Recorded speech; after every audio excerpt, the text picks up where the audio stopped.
বিয়ের সময় কোনো মেয়েই তার বাপের বাড়ি থেকে সব কিছু শিখে একবারে এক্সপার্ট হয়ে শ্বশুরবাড়ি আসে না। হ্যালো গাইজ, আমি সুপর্ণা তোমাদের সাথে একটা ছোট্ট ভিডিও নিয়ে চলে এসেছি। তো দেখো, আজকে রবিবারে ছুটির দিন।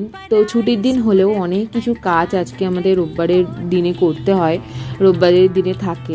তো সকালবেলা ঘুম থেকে উঠে না আগে গাছে জলগুলো দিয়ে নিলাম। আগে রোববার হলে বেশ ছুটির দিন থাকতো, যখন ইচ্ছা বেরাতাম, ঘুরতে যেতাম, ল্যাট খেয়ে শুয়ে থাকতাম বাড়িতে, কারণ মা ছিল না মাথার উপরে। আর এখন তো নিজের সংসারের কাজ নিজেকেই করতে হবে।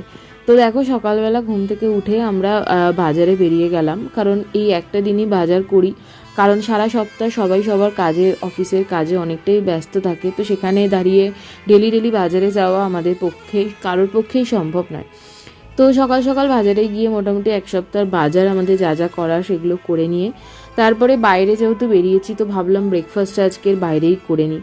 তো তারপরে আমার এখানে মানে ফেভারিট যেটা ডিম টোস্ট, আর বরুণ এখানে মুড়ি ঘুগনি, ওইটাই খেলো আর কি। তারপরে বাড়িতে আসার পর দেখছি যে আমি ধনেপাতা আনতে ভুলে গেছি বাজার থেকে।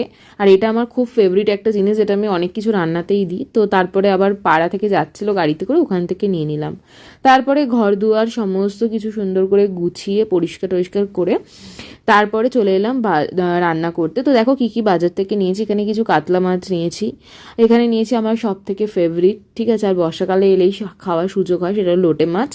আর ঢ্যাঁড়সের কালকে যে তরকারিটা করেছিলাম, বরুণ বলছিল আজকে ওই তরকারিটা আবার করবে, কারণ খুব ভালো হয়েছিল। তারপরে কাতলা মাছটা রেখে দেবো, আজকে করবো না, আজকে শুধু লোটে মাছটা করবো। তারপর চান টান করে ফ্রেশ হয়ে একটুখানি পুজো টুজো দিয়ে দিলাম। আমি আবার অতটা পরিপাটি করে পুজো টুজো দিতে পারি না, ওই ধূপকাঠি দেখিয়ে দিই ঠাকুরকে, আর একটু নকুলদানা দিয়ে দিই, জল মিষ্টি, ব্যাস ওইটুখানি। তারপরে ফ্রেশ ট্রেশ হয়ে এখন বরুণ চান করে এসছে অনেকক্ষণ আগেই, আর স্নান করলে একটা আলাদা লেভেলের খিদে পেয়ে যায়, সেটা তো আমারও হয়। তো দেখো কী কী রান্না করেছি আজকে। করেছি হচ্ছে ভাত, তারপরে করেছি হচ্ছে ঢ্যাঁড়সের তরকারি, আর তারপরে করেছি হচ্ছে লোটে মাছের একটু কষা কষা টাইপের। তো এই দিয়েই খেয়ে নেবো। আগে মানে কিছু না করতে পারলেও এখন সবটাই শিখে গেছি।